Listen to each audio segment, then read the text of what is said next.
Welcome to a truly boring history, a soft-spoken journey through forgotten corners of the past. Tonight, we'll quietly step into another bleak chapter of history, told not with excitement, but with quiet honesty. If you're just settling in for a peaceful listen before sleep, we'd love to know where you're listening from and what time it is there. Feel free to leave a comment and say hello. And if this kind of slow, haunting historical storytelling helps you unwind, don't forget to subscribe. For more stories of lives lived without choice, without questions, and without the dangerous burden of a dream. You were born, and that alone decided everything. Not in the way modern stories imagine destiny, with chosen ones or hidden greatness, but in the quiet, suffocating way that history prefers, where your future was sealed by the dirt under your cradle and the names your parents whispered in the chapel.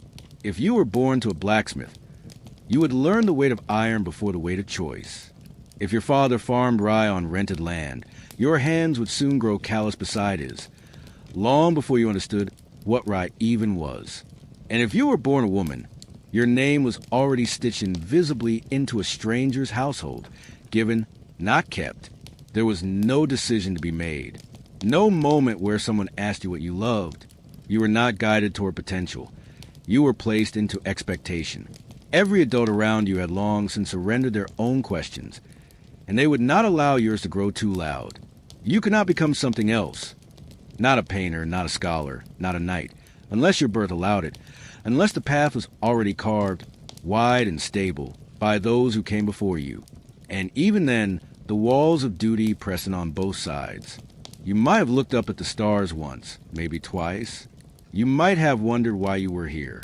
But someone would have noticed, and they would have reminded you gently or harshly that wandering thoughts were a waste of time, that dreams were for those who had the luxury of hunger-free mornings and shoes for winter. So you stopped asking. You stopped looking. You followed the lines drawn for you before your first word was ever spoken. Because in this world, roles were not chosen. They were inherited. And to resist them was to invite silence, or worse. No one ever asked you what you wanted to be when you grew up. Not because they forgot, but because the question itself had no place in the world you were born into. The idea that a child might have desires beyond what their family or village had already decided for them would have sounded not only strange, but also foolish, even dangerous. You were not raised with the expectation of choice. You were raised to understand the narrow path laid in front of you, one beaten down by generations who had walked it before you, without ever looking sideways. You did not imagine a future shaped by your dreams. You inherited a future shaped by necessity. If your father was a carpenter, then so were you. If your mother spent her life behind the same hearth, feeding the same mouths, then yours would do the same. You learned early on that wanting something different did not lead to discussion or encouragement. It led to correction, a firm voice, a disapproving glance, a hand on your shoulder that reminded you, quietly but unmistakably, that imagination was not your purpose here. People didn't ask children about their dreams because dreams were fragile, and in this world, fragile things were burdens. What mattered was usefulness, being helpful, being obedient, being able to follow without questioning. You were praised not for creativity, but for staying quiet. You were rewarded not for thinking, but for listening. You were loved. If you were lucky, not for who you were, but for how well you fit into the space carved out for you.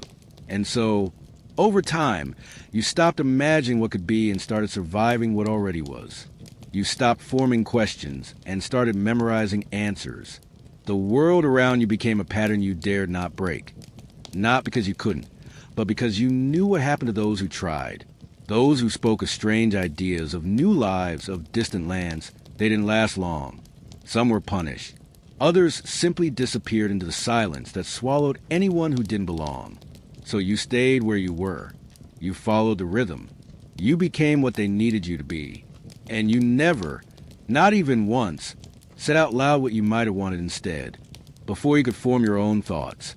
Before your mind had a chance to stretch into wonder, to play with questions or imagine shapes beyond what you could see. Obedience had already taken root inside you. It arrived not as a choice, but as the first language you were expected to understand. A silent code of posture, eye contact, stillness, and silence. Long before you understood the meaning of words like freedom or will, you learned the tone of authority, the weight of rules, and the look in someone's eyes that told you to stop thinking and start following. You were not taught to ask why. You were taught to ask how high.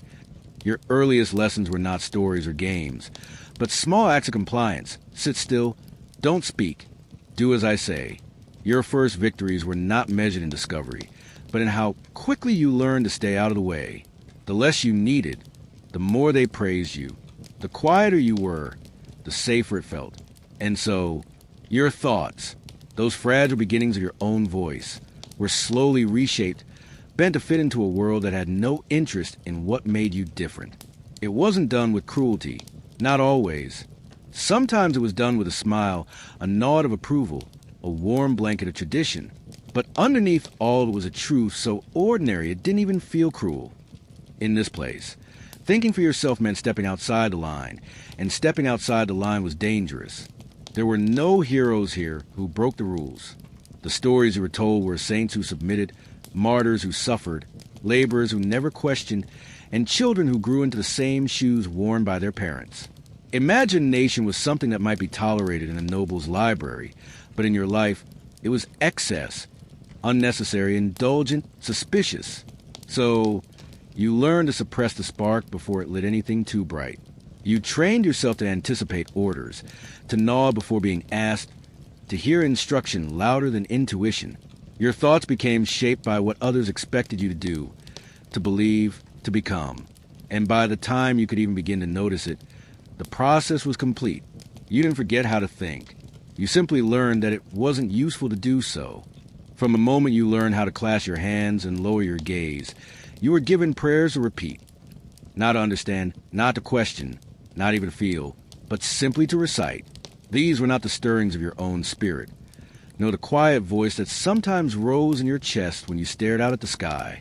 They were someone else's words, written long before you were born, shaped by a church that did not know your name, and spoken over you again and again until your mouth knew them better than your own thoughts. There was no room to shape your own longing, no space to offer a quiet whisper to whatever force might be listening from behind the clouds. You did not ask for anything personal, because asking implied you believed you mattered enough to be heard. You did not speak of joy, because joy was fleeting and prideful. You did not beg for freedom, because freedom was a word meant for the pages of sacred texts, not for the tongues of peasants or children or women. Instead, you bowed your head and repeated the rhythm of salvation, carefully, dutifully, obediently. The prayers were always the same. Latin syllables you did not understand, delivered in a cadence that lulled rather than awakened. The sound was more important than the meaning. It wasn't about connection. It was about correctness. Your voice joined 1,000 others, rising not as a cry for help, but as a sign of submission. You weren't taught to feel the presence of the divine. You were taught to fear its absence. And so you knelt, not out of love, but out of fear. You lit candles not to bring light, but to push away the dark. You crossed yourself not in peace, but in terror of what might happen if you forgot. Every holy gesture was laced with the dread of punishment, of eternal consequence, of silent judgment. Even your moments of solitude were never truly yours, because guilt walked with you like a shadow, whispering that even your thoughts might be sinful if they drifted too far from the script. You were never asked what you believed. You were told what belief meant. You were never encouraged to speak with the divine in your own words, because your words were unworthy, unclean, insufficient. And in time, you began to believe it. You didn't stop needing comfort. You just stopped expecting it to sound like your voice. Long before you could name the seasons or count the days, before you could read the sky or spell your own name, you were already expected to carry something. Be a bucket of water, a bundle of sticks, or simply the weight of knowing that you were not born for rest. You did not ease into labor gently, like someone choosing when to begin a journey. Work met you early, quietly, like the cold on your skin before you know what cold is. And before you could think to resist, you had already begun. No one waited for you to grow tall before placing things in your hands. No one asked whether your shoulders were ready. The world around you saw a body in motion, and that was enough. There were mouths to feed, tools to sharpen, wood to split, beasts to tend, floors to scrub, and every small body was simply another part of that endless rhythm. It didn't matter that you were too young to understand why your fingers hurt or why your back ached. The sun rose and your task began. That was all. Work wasn't explained to you as a responsibility. It was just your life. There was no line separating duty from existence. Play was not forbidden, but it was fleeting, always ready to be interrupted by someone's command, by a cry from the field, by the clatter of something dropped that now needed cleaning. Even laughter, when it came, carried the anxious undercurrent of time stolen from something more important. You were not taught to question the balance between labor and rest, because rest was not something you earned. It was something you waited for, often too late, when your limbs gave out or when night fell too cold to keep moving. And even then, sleep was not peace, but recovery. You slept not to dream, but to be ready to do it all again. Your hands learned the world before your mind could interpret it. The sharp edge of metal, the splintering wood, the sting of ice and the pail drawn from the well at dawn. These were your early teachers. They shaped your memory before stories did. They carved silence into your understanding of life, not as something cruel, but as something expected. You didn't know there was another way to live. And even if you had known, there was no one around you who could have shown it, because by the time they were your age, they too had already begun to work. And by the time you understood what work truly was, it was already too late to imagine anything else. If you ever wonder what was written in the old books, if your eyes ever wandered toward the scraps of parchment that passed through your village or the hymns whispered in a tongue you did not understand, you likely learned quickly that such curiosity was not for you. Learning, in the formal sense, was something distant, something sacred, protected, and heavily guarded by stone walls, stiff collars, and the unspoken agreement that knowledge was a privilege, not a right. And in the hierarchy of who deserved it, you did not stand very high. You were not discouraged from learning with open hostility. You were excluded with indifference. It was not that someone came to your home and told you not to read. It was that no one ever gave you anything to read. The letters carved into wood, the symbols etched on the side of wagons, the prayers embroidered into robes or inked into ledgers, all of them existed like another language spoken by ghosts. You passed by knowledge every day, but it never stopped to speak to you. Your role was to remember, not to read. You memorized instructions, not ideas. You repeated what others told you, not because it made sense, but because it was what worked, what kept things moving, what kept you in place. The rhythms of work, the rules of behavior, the lines of prayer and punishment, these became your education.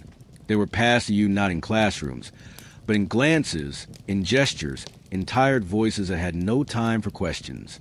In another world, perhaps you might have learned to write your name, to form a sentence, to find comfort in the shape of your own words. But in this world, your name was known only because others used it to summon you to work, not because it was written anywhere that mattered. The people who kept records were not like you. The people who made decisions had the power of ink. And you, who had neither parchment nor pen, had only your body to prove that you existed. And even that, in time, could be forgotten. Education was not stolen from you. It was simply never offered. Because in the order of things, some were born to know, and others, like you, were born only to do as they were told. Your father did not speak of what he wanted, not because he was secretive or cruel, but because the language of longing had long since withered inside him, worn down by years of repetition, duty, and the quiet ache of survival that left no room for desire. If you ever asked him what he would have done with a different life, he may have looked at you with confusion, or worse, with sorrow. Not because the question was unwelcome, but because he had never truly asked of himself. He rose each day before the light, not out of passion, but out of necessity. His steps were predictable, his hands always busy, his voice steady but hollow. He taught you how to mend a fence, how to lift without straining your back, how to endure hunger without complaint. But he never taught you how to wonder. If you caught a rare softness in his eyes, perhaps when he looked out over the fields at dusk, it passed quickly, like a shadow reminding him that stillness was dangerous when so much remained to be done. He didn't speak of dreams because he had learned, early on, that dreams made the day heavier. They slowed the hands and dulled the edge of endurance. His silence was not emptiness. It was armor. Every laugh he didn't share, Every story he didn't tell, every hope he never named was another layer meant to protect you from believing that your life could be anything but what it already was. And so, when you looked at him, you didn't see a man hiding something beautiful. You saw a man who had accepted his place so completely that the idea of change no longer held any shape. The best he could offer you was not inspiration, but stability, not vision, but instruction. And though he never said it outright, you knew that in his world, wanting something different was dangerous, because it made suffering feel sharper, more personal, less justified. If your father ever dreamed, those dreams died quietly inside him, unspoken, unbared, forgotten not because they didn't matter, but because he had survived. And now, watching him move through each day like a worn wheel over the same path, you begin to understand that silence wasn't his failure. It was the only inheritance he could afford to give you. If you were born a girl in medieval Europe, your life began not as a blank page waiting to be written, but as a contract already inked with expectations, sealed by family names and bound by the narrow walls of what others had decided was proper, safe, and acceptable. Before you even knew what your body could do, it was already spoken for, measured in dowry, negotiated in whispers, and marked by a timeline that moved far faster than your own understanding of yourself. No one asked who you loved, or whether you wanted to marry at all.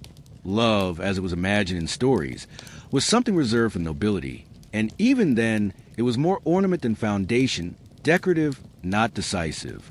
What mattered was alliance, obedience, fertility. You were praised when you were modest, invisible, quiet, helpful, and above all, willing. Willing to serve, to clean, to care for others, to shrink your voice until it barely disturbed the air. You were not raised to seek anything. You were raised to wait, to be chosen, to be handed off, to be useful. By the time your body began to change, your future was already being shaped in kitchens and courtyards and among the old women who watched your posture, your manners, your silence. You might have dreamed once of books or songs or walking alone, but such dreams were indulgences, and indulgence was unbecoming. Your worth was tied to your womb, your loyalty, your ability to endure without complaint. And when marriage came, whether to a kind man or a cruel one, a stranger or a neighbor, it was not an event shaped by your will, but crossing over, a surrender of one set of expectations for another. You became property in stages, first to your father, then to your husband, and eventually, if you were lucky, you might live long enough to be governed by your sons. Every decision passed through someone else's hand. Every need had to be justified. Every freedom had a price. Even your grief had to be quiet, dignified, palatable. And yet, through it all, you were expected to smile, to take pride in your station, to bear children as though it were a privilege, to age without bitterness, to disappear without resistance. You were told that this was what made a woman noble, but in truth, it was what made her vanish. If you were born a boy in medieval Europe, your path may have seemed slightly wider than that of your sisters, but it was no less rigid, and no less shaped by violence. From the moment you could lift a stick and pretend it was a sword, you were praised for being fierce. When you stumbled, you were told to get up. When you cried, you were told to stop. And when you asked questions about fear, about death, about the sound of horses in the night, no one answered you with honesty. They simply told you to be ready, because one day soon you would have to fight. You might not have wanted to, and it might not have been your nature, but your nature didn't matter. What mattered was that your body would grow, and when it did, your community would look at you and see a tool, a defender, a worker, a soldier, a name to be added to the list of those who would carry blades in someone else's war. You were not taught diplomacy. You were taught hierarchy. You were not taught compassion. You were taught loyalty. And loyalty, in this world, often meant dying for reasons you were never invited to understand. The church told you that glory awaited you in heaven, should you fall bravely. The lords told you that land and favor might await you if you succeeded.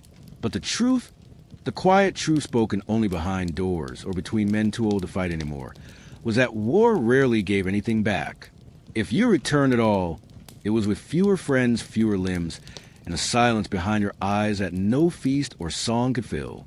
Your boyhood was not a time of wonder, but a slow rehearsal for the pain of adulthood. You trained your hands to be steady, not gentle, You trained your mind to follow orders, not dreams. You listened to stories of victory, not because they inspired you, but because they were warnings, proof that survival depended on being faster, harder, colder than the next man. And when the day came that you were handed a real blade, and not a wooden one, and sent to stand beside men who barely remembered your name, you realized what war really was. It wasn't honor. It wasn't pride. It wasn't even personal. It was simply what happened to boys who were never given another choice. You did not grow up crafting your own desires, nor were you taught to listen to the quiet voice that stirred within you when the world grew still. From your earliest days, that voice was gently, but firmly, overruled by another, older, louder, and far more permanent. The church, with its stone walls, its candlelit halls, its men in robes who spoke in tongues you could not question, stepped into the hollow spaces of your imagination and filled them with what it declared was truth. And from that truth came a list, not of dreams, but of duties. You were told what to fear and what to seek, what to cherish and what to avoid, what to feel pride in and what to bury deep inside yourself like a sin. You were told to want virtue, but not joy. You were told to desire salvation, but never comfort. You were told to hope for heaven, but not for change. Every instinct within you that pulled toward wonder, toward love, toward pleasure, toward anything that made life feel sweet or fleeting, was met with warning, with caution, with a soft reminder that this world was not for delight, but for endurance. The priests didn't shout. They didn't need to. Their power came not from the volume of their voices, but from the certainty in their eyes. They spoke of eternal things in such a way that even the smallest child felt the weight of forever pressing down on their chest. They painted the soul as something fragile, constantly under threat. And if you ever strayed from what they said was righteous, if you ever followed your own path, they warned that your soul might not survive it. And so, you began to crave not what your heart whispered, but what you were told to long for. You learned to yearn for purity instead of purpose, for obedience instead of freedom. You lit candles not for beauty, but for penance. You fasted not because you understood sacrifice, but because you were told that your body was dangerous when it felt full. Even your silence was framed as holy, but only if it served the right order, the right script, the right end. Desire, in its natural form, was too unruly for this world. It was a door that could not be trusted to remain shut. And so, rather than teach you how to open it with care, they sealed it entirely and handed you a smaller, safer version. One shaped by fear, curated by doctrine, and stripped of the chaos that made it real. You didn't forget how to want. You were simply never allowed to begin on your own terms. In a world where silence was a virtue and obedience was survival, the very act of asking a question could feel like lighting a fire in a house made of dry straw. You might not have realized it at first, not when you were small, not when your voice was still soft enough to be ignored, but as you grew, as your eyes wandered too long, where your thoughts began to stretch beyond the edges of your work and your prayers, you started to sense the invisible wall pressing in. You learned not from books or sermons, but from the way adults lowered their voices when certain topics arose, from how quickly someone changed the subject when ideas brushed too close to doubt. You were not told to stay quiet because people feared what you knew. They feared what you might begin to wonder. The questions themselves didn't have to be revolutionary. They could be simple, even innocent. Why do we suffer? Why must things always be this way? Why can't I choose? But in a time when belief was law and order was upheld not just by kings but by faith, even the smallest crack in certainty was treated like rot. It had to be cut out, sealed off, denied. And so, you learned to ask in your head only. You learned to reshape your curiosity into caution, to measure your words carefully before they left your mouth, to fold your doubt into the creases of your daily routine like a secret prayer you were afraid to whisper. Those who questioned openly, those who dared to challenge what had always been, did not become heroes.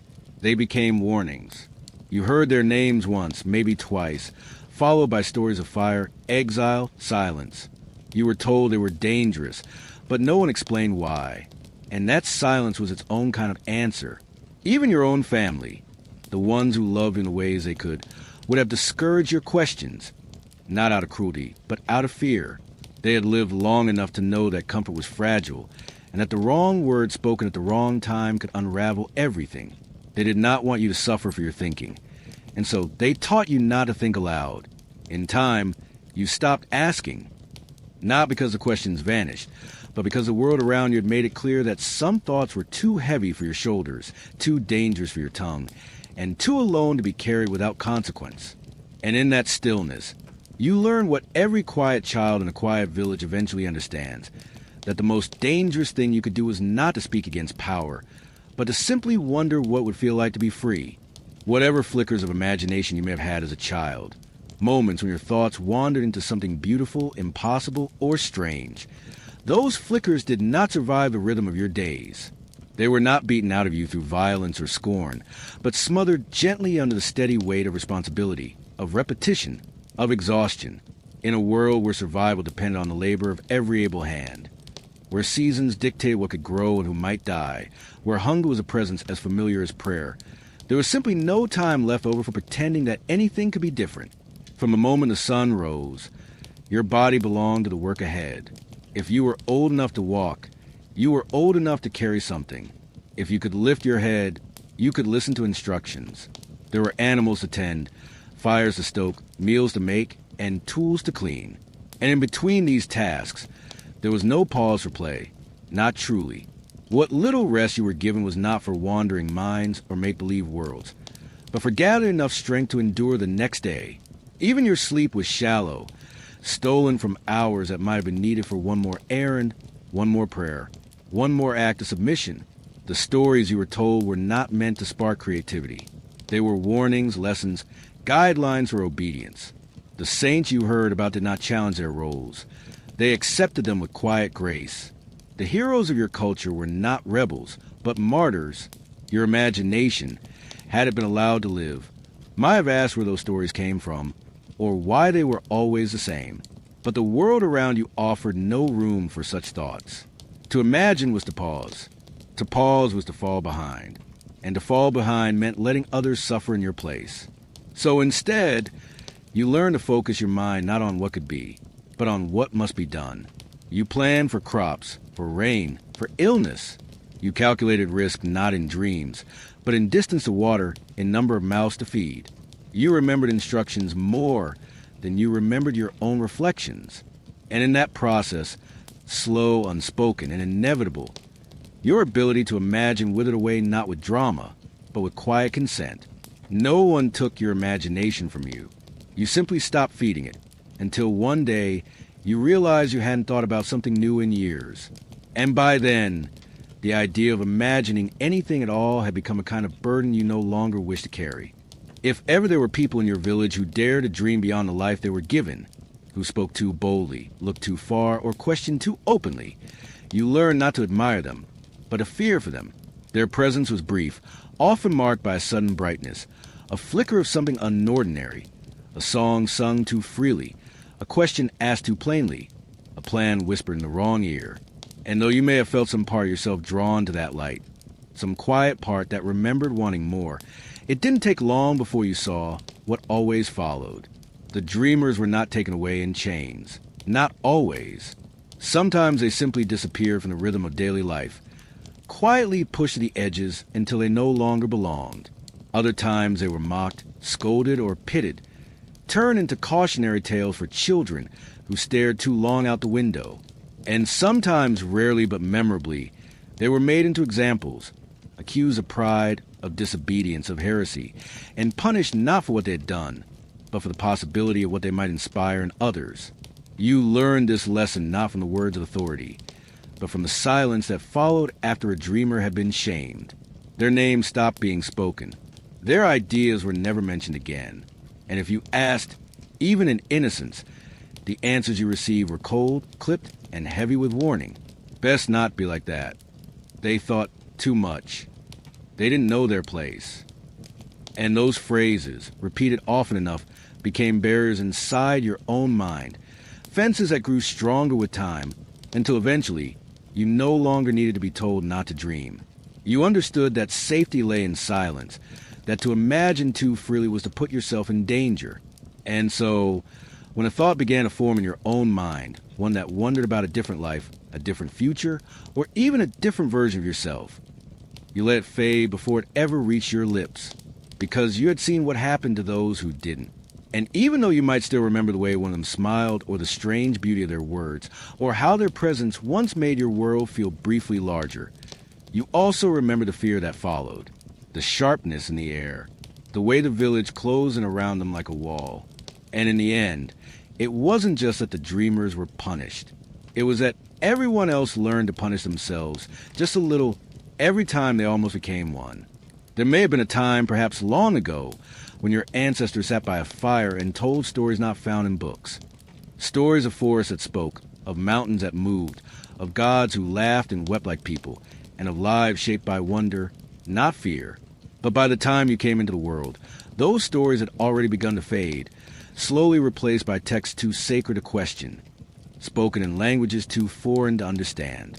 The world you inherited no longer belonged to tales passed down through breath and memory.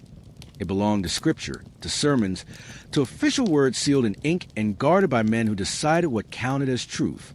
Your imagination, had it been allowed to flourish, might have found nourishment in the old myths, the whispered songs, the folklore passed from grandmother to child with warmth and quiet joy. But those things were now suspect, called pagan, primitive, sinful. In their place came stories with one approved shape, one approved lesson, one approved ending. They were not yours. They were not meant to be altered or added to or interpreted through your own eyes. You were not encouraged to speak them in your own words, but to memorize them, to fear them, to obey their boundaries. The stories you once might have lived by, those that helped your people survive winters, explain loss, make peace with the unknowable, were now hidden behind a thick veil of doctrine. The church did not ask for your voice. It gave you one. And if you dare to share a story of your own making, to shape the world through symbols that did not bear their blessing, you risked not just ridicule but punishment. Your imagination, if not extinguished outright, was slowly reshaped into something smaller, contained within the margins of what could be safely repeated inside stone walls on holy days.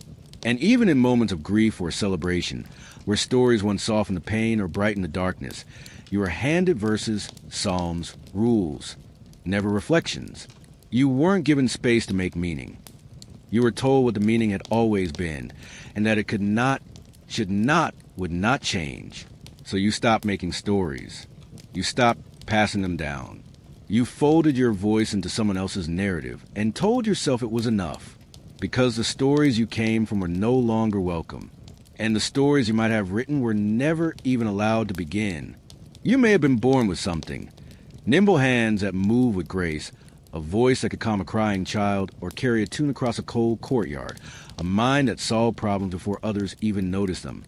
But in the world you were born into, talent was not enough. It wasn't that talent was ignored exactly. It was admired in passing, like a strange bird seen from a distance. But admiration did not lead to opportunity, and ability was never a substitute for station. If you were poor, your gifts were curiosities at best, distractions at worst, never doors to anything more. You may have carved beauty into wood, painted color onto worn walls, sung hymns more purely than those chosen to lead them, or calculated numbers faster than the man who collected tithes. But without land, title, or the favor of someone powerful, all of it faded back into the gray routine of your existence. Your worth was measured not by what you could create, but by what you could endure. And so, even as your hands shaped something rare, they were still expected to dig the same soil, to lift the same burdens, to serve in silence. The rich could afford to recognize genius, not because they valued it more deeply, but because they had the time and safety to indulge it. A noble child with an ear for music might be given an instrument, a tutor, an audience. A poor child with the same gift would be given a chore, a warning, and maybe a whispered compliment. What a shame. And then the bucket would be placed back in their hands, and the day would continue, unchanged. No one forbade you from being talented. They simply refused to believe it mattered. There were no scholarships, no patrons wandering through fields looking for hidden brilliance. The world you knew rewarded loyalty over vision, obedience over originality. And if you ever dared to believe that your skills might lift you beyond your station, the weight of poverty, tradition, and rigid class will remind you that beauty alone does not break chains. And so, Perhaps your talent remained, but unspoken, expressed in brief moments between tasks, hidden in the corners of long nights, shared only with those who knew it would never leave your village. You might have continued, quietly, because the act itself brought you peace. But even then you knew the world would not change for your gifts. It would barely pause to notice them. From the time you were old enough to understand the expressions of those around you, you learned that your emotions were not to be trusted. Joy was fleeting, fear was shameful, sadness was something to be hidden, and anger, unless it came from the mouths of the powerful, was dangerous.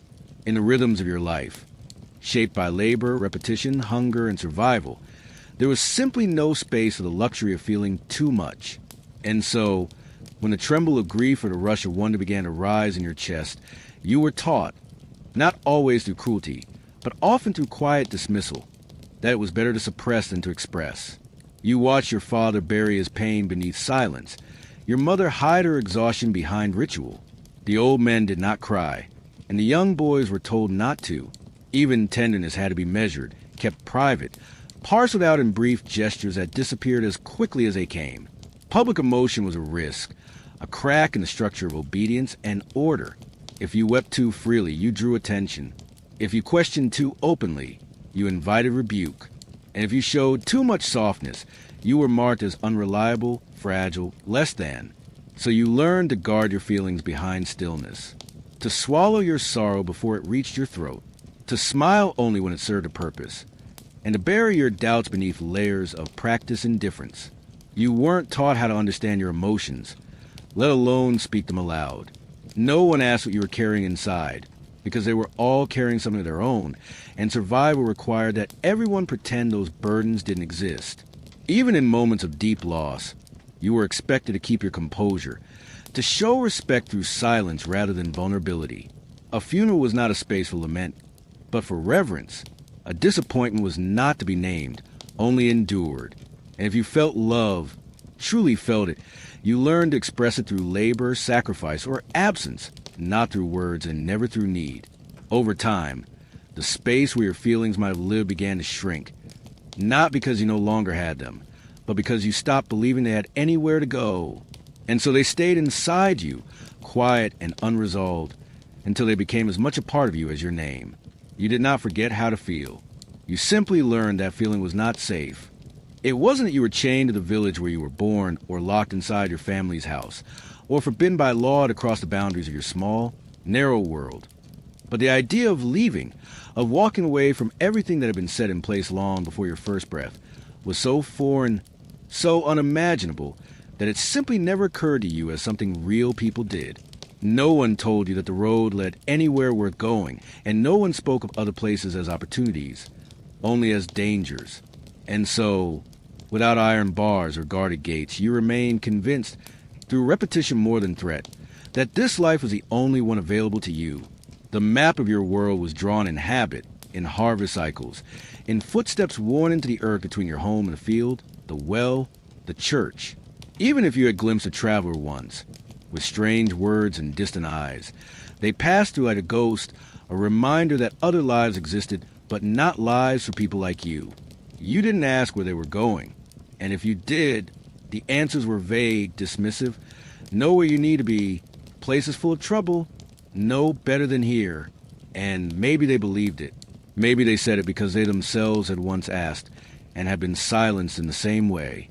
The truth is, you stayed not only because you were expected to, but because you were shaped to believe that to leave was to betray, to abandon your duty, your blood, your God. To walk away from your village was to become a stranger, to be seen as a threat or a fool or worse, as someone who thought they were better than the rest. And in a culture built on endurance, on sameness, on quiet submission, that kind of pride was among the greatest sins. So you kept your eyes down. You kept your roots shallow, but still unmoved. You whispered dreams only to yourself, and even then, only in the dead of night, when the fields were silent and no one could hear the longing in your breath. And over time, the road became just another path you passed on your way to somewhere else. Never a possibility, just a line in the dirt, leading out into a world that belonged to someone else. No one told you you could leave, and by the time you realized you could have asked, The question had already died quietly inside you, alongside all the others. Even when your days were hard and your nights were cold, when your stomach ached with hunger or your hands cracked from labor, you were told again and again that you should be grateful. Grateful for your life, however narrow.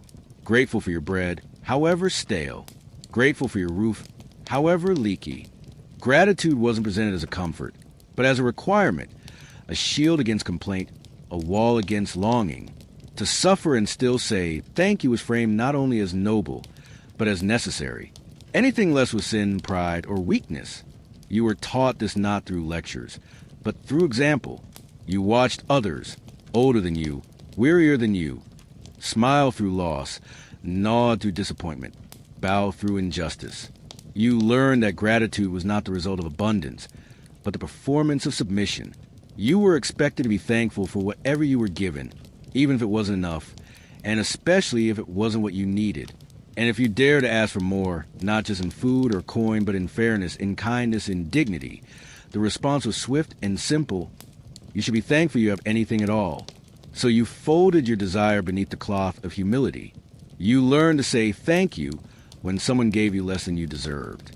You praised the generosity of those who took more than they ever gave.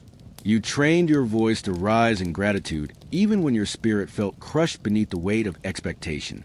Because in a world where suffering was constant and change was forbidden, gratitude became the only acceptable form of rebellion, the only way to endure without punishment. But true gratitude, the kind that grows from warmth and joy, cannot bloom in soil that has never been nourished. And so what remained was not thankfulness, but shadow of it, an imitation, a habit, a tired echo of a word that no longer carried meaning. You said it because you had to, because to remain silent was to be seen as ungrateful, and to be ungrateful was to be undeserving. So you said thank you again and again until the words no longer belonged to you. And somewhere along the way, you stopped remembering what it was you had hoped to receive in the first place. If you lived long enough to see your children grow, to feel your bones grow heavy with the weight of years, to watch season after season pass without ceremony, you were not seen as a keeper of stories, but as someone whose purpose was to let the past quietly fade. You were expected not to speak of what once hurt you, not to recount the small rebellions you once dreamed of, not to remember too clearly the time when you still hoped for something beyond what was given. Instead, age was meant to bring stillness, silence, and a kind of forgetfulness that made your endurance easier for others to live alongside. You weren't asked for wisdom unless it fit within the acceptable scripts, advised them to obey, to endure, to pray, to settle. The deeper truths, the regrets, the losses, the moments you swallowed your voice to survive, were not welcome around a fire or in the home. They made others uncomfortable. They disrupted the illusion that quiet suffering was its own reward. So, with each year, you learn to hold your memories more softly, to press them into the corners of your mind where they could fade without bitterness. You stopped speaking of those who disappeared too young, of friends punished for asking the wrong questions, of choices you never had the chance to make. You stopped reminding others that life had once felt sharp and full of possibility, even if only for a moment, because the longer you lived, the more those moments felt like fiction. And fiction, in your world, was something for the wealthy, for the clergy, for those whose survival wasn't tied to silence. You began to nod when others spoke, even if their words didn't match what you remembered.